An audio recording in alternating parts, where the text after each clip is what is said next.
When we are no longer able to change our circumstances, we are faced with the challenge of changing ourselves. Viktor E. Frankl. Humans cannot always alter the flow of fate, but we can always adjust the sails of our soul. Circumstances sometimes resemble a sudden downpour. We cannot command the clouds to stop drifting or the wind to cease blowing, but we can choose to open an umbrella, seek shelter under an awning, or learn to walk calmly beneath the cool droplets. When all outer doors seem to close, another door quietly opens within, the door of perception, resilience, and maturity. Changing ourselves is not surrender, but the most courageous act, for it requires us to face our limitations, fears, and weaknesses head-on. Like a seed buried in dark soil, it cannot change the surrounding darkness, but with its fierce vitality, it pushes upward, breaking through thick layers of earth to reach the light. Humans are the same. When we cannot alter adversity, we can change our perspective, attitude, and beliefs. That silent shift will reshape the reality around us, for the outer world is often a mirror reflecting our inner world. When we learn to remain calm before the storm, adversity no longer blocks our path, but becomes a stepping stone to greater heights. And in that journey, we realize that the greatest strength lies not in controlling life, but in mastering ourselves. A warm, enduring energy sufficient to illuminate even the darkest days. All our dreams can become reality if we have the courage to pursue them. Walt Disney. Dreams are not vague notions hanging far in the distant sky. They are like stars, truly shining only when we dare to look up and walk toward them. Courage is not the absence of fear, but daring to continue even when the heart trembles. There are paths strewn with gravel, stumbles that make us want to turn back, but it is in those moments of seeming weakness that human resilience is forged like steel in red-hot fire. Dreams are seeds sown in the soul, and courage is the silent stream nurturing them to grow. If we only stand and wait, that seed will forever slumber in dark soil. But when we dare to act, to try, to fail, and rise again, green leaves will sprout, young shoots will stretch toward the sun. The journey to pursue dreams is not always radiant. Sometimes it is quiet days of persistence, repeating small tasks, believing in something unseen by others. Yet it is that perseverance that creates miracles. Life does not grant success to those who only dream, but opens paths for hearts brave enough to turn dreams into plans, plans into actions. When we step out of our comfort zone, the world seems wider, the sky higher, and we ourselves grow in every breath. Each step is an affirmation that we deserve what we desire. And one day, looking back, we realize the most precious thing is not just the dream realized, but the strong, confident, light-filled person we have become on the pursuit. Do not judge each day by what you harvest, but by the seeds you plant. Louis Stevenson. People often eagerly count achievements, weighing what they gain, as if a day's value is determined by a full granary or resounding applause. But life is not a field that ripens overnight. Each passing day is a time we quietly bury seeds of will, kindness, and persistent effort into the ground.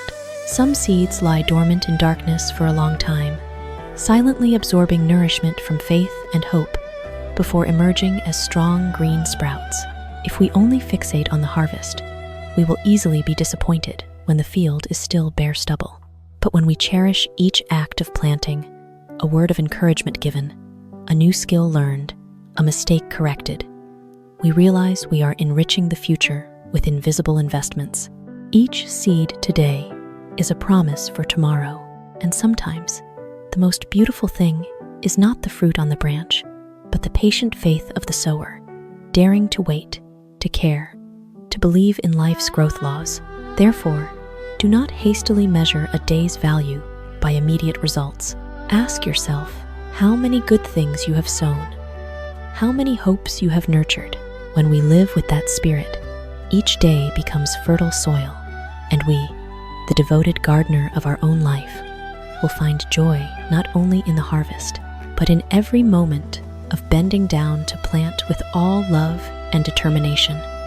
It is in the darkest moments that we must focus to see the light. Aristotle Onassis, a slender but steadfast lightning bolt, tears across the gloomy sky, reminding us that darkness is not the end, but a test for our eyes and heart. When night falls thickly, it is easy to feel lost, to believe every path is swallowed by pitch-black density. Yet, in that profound silence, even a small spark becomes clearer than ever. Light does not vanish. We must learn to stretch ourselves, focus, and believe it is still there. Life has phases like a forest shrouded in dense fog. We walk, hands tracing tree trunks, heart pounding at indefinable sounds. But if we stop, take a deep breath, and keep our mind clear, we will notice a faint streak of light piercing through the leaves in the distance. Darkness, after all, only highlights the value of light. It teaches us to cherish a smile on a sad day, a hand extended in confusion, a flickering faith when everything seems to crumble.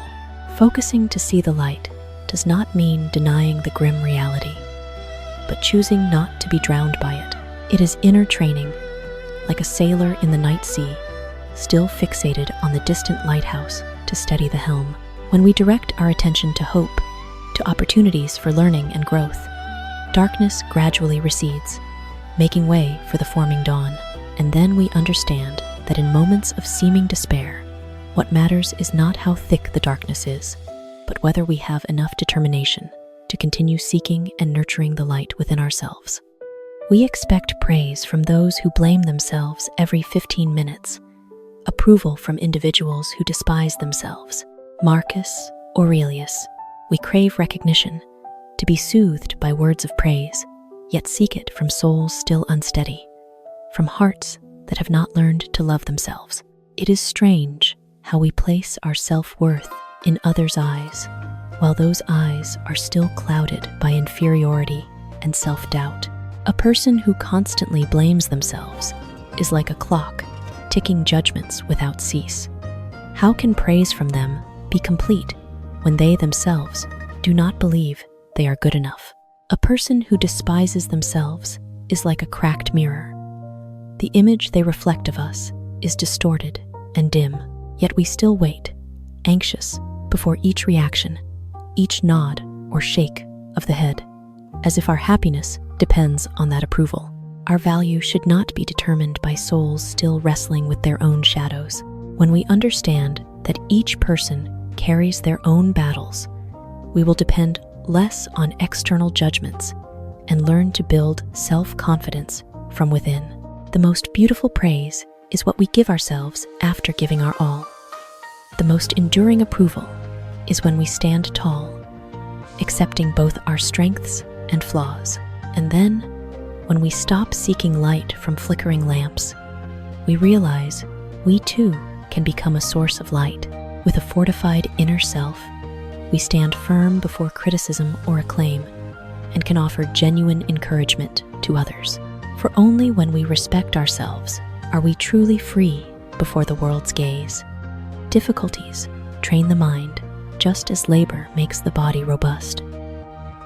People often fear hardship, seeking to avoid challenges, like dodging a stinging rain. Yet, just as muscles become firm after hours of diligent labor, the mind truly sharpens when honed by thorny problems, falls, and sleepless nights, pondering solutions. If the body grows through the weight of burdens, the spirit matures through the weight of adversity. Each challenge is an exercise for the brain, forcing deeper, more flexible, more creative thinking. When we face difficulties instead of turning away, worry lines gradually transform into marks of resilience. Like a diligent farmer tilling barren land to sow a new season, humans need hardships to awaken dormant potential within. Indeed, a life too smooth easily stagnates the mind. Like a body unused for long grows weak. Conversely, When we accept stepping into life's gym, where there is pressure, failure, and the sweat of will, we realize we grow stronger each day. The mind becomes fluid, like water, finding paths through rocks. The spirit, resilient, like bamboo in the wind. Therefore, do not fear difficulties. View them as precious exercises life bestows. Each obstacle overcome raises the weight of old limits, expanding our capabilities. And looking back, we understand that the most exhausting days were those that built a steadfast intellect and a vitality-filled inner strength. Tell me, and I forget. Teach me, and I remember. Involve me, and I learn. Benjamin Franklin. A journey of 3 steps leading to the door of knowledge. Mere words are like wind skimming a lake, creating ripples that quickly fade. Detailed teaching is like rain soaking into soil, leaving a longer mark in the mind. But only when one touches experience firsthand, rolls into reality, does knowledge take deep root and sprout into true understanding. Knowledge is not a gift that can be wrapped and given wholly. Others may hand us a torch, but we must light it and keep it burning ourselves. When involved, we are no longer outsiders observing, but part of the creative process. Each mistake is a vivid lesson, each small success a brick in the foundation of confidence. The feeling of self-discovery, self-experimentation, makes knowledge no longer dry, but warm and intimate, like our own heartbeat. Humans learn with all senses, emotions, and experiences. A child truly understands fire only when feeling its warmth and light. An adult truly matures only by stepping into life, accepting collisions and growing through each fall. Involvement is not just action, but commitment, deciding to open one's heart to the world. And in that process, knowledge no longer lies on paper, but fuses into flesh and blood, becoming part of resilience and character. Give each other the chance to experience. For only when living the lesson do humans truly learn, and when learned through one's own life, that memory endures like footprints deep in wet sand of time. Being honest with oneself is good exercise. Sigmund Freud. Being honest with oneself is not easy. It is like standing before a transparent mirror, where every scratch, every flaw appears stark without concealment. We can easily make excuses to others, donning layers of reasons and justifications. But before ourselves, every lie becomes fragile, like morning mist under sunlight. That exercise demands not muscle strength, but spiritual courage, daring to admit wrongs, to recognize envy, fear, or hidden ambitions. Those are times we train our soul. Just as the body becomes firm through repeated motions, honesty with oneself, practiced daily, makes our inner self stronger and clearer. Each time we stop self-deceiving, we remove an invisible chain, allowing ourselves to breathe in the truest rhythm. Honesty does not weaken us. On the contrary, it is the foundation of growth. When we understand our strengths, we know how to harness them. When we accept weaknesses, we have the chance to amend. A tree can only grow tall when its roots dig deep into the earth, and honesty is those roots. It keeps us from being swept away by vain praise or collapsing before scorn. View each moment of self-examination as a silent training session. It may hurt sometimes, may bring some awkwardness, but afterward, we feel lightness and freedom. For when honest with ourselves, we no longer live in the shadow of pretense, but can walk through life with a steady posture and clear eyes of one who knows who they are. Honesty is the first chapter in the Book of Wisdom, Thomas Jefferson, a thick book where each page is an experience, each line a lesson written by time and reflection. But before entering the deeper chapters of understanding, one must pen the opening chapter, honesty. Without that foundation, all knowledge is like a castle built on sand, beautiful but fragile before storms. Honesty is not just speaking truth to others. It is frankness with oneself. When we view matters with eyes unclouded by prejudice or calculation, wisdom begins to sprout, like a lake reflecting the sky only when water is clear. The mind receives the light of knowledge only when washed by sincerity. If we self-deceive, distort truth to protect the ego, we unwittingly close the door to profound thinking. That first chapter may be short, but it determines the entire narrative ahead. A scholar lacking honesty turns knowledge into a tool for show. An honest person turns knowledge into a guiding light. For true wisdom lies not in the quantity of what we know, but in how we face truth, even when it demands change.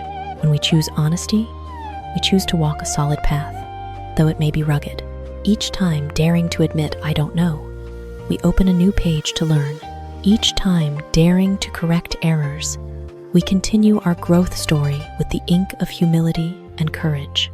And over the years, that book of wisdom thickens, not with flowery words, but with pages upheld by sincerity, the enduring light illuminating the journey of being human. He who does not pay attention to the words, actions, or thoughts of others, but only focuses on his own deeds to make them upright and holy. How much precious time will he gain? Marcus Aurelius. People often waste countless hours scrutinizing others' gazes, fretting over praise or blame, and tiring from judgments not their own. We get caught in the whirl of comparison, speculation, side stories, forgetting that life's time is fragile like sand slipping through fingers. If we stop directing attention outward and turn to tending our inner garden, we will discover a vast treasure of time, yet untapped. Each minute, not used to judge others, becomes a minute cultivating character. Each time undisturbed by gossip, we retain energy for self-improvement, like a wise gardener who does not complain about weeds in the neighbor's yard, but quietly weeds and waters his own plot. One who focuses on upright actions finds the soul lighter and life more serene. That precious time is measured not just by saved hours, but by accumulated peace each day. When no longer distracted by the uncontrollable, we can devote full energy to doing better, living kinder, thinking clearer, and then we realize that the greatest freedom is not controlling others, but mastering ourselves. In that focus, time seems expanded and life deeper, for we have chosen to invest in the one thing we can truly change, ourselves.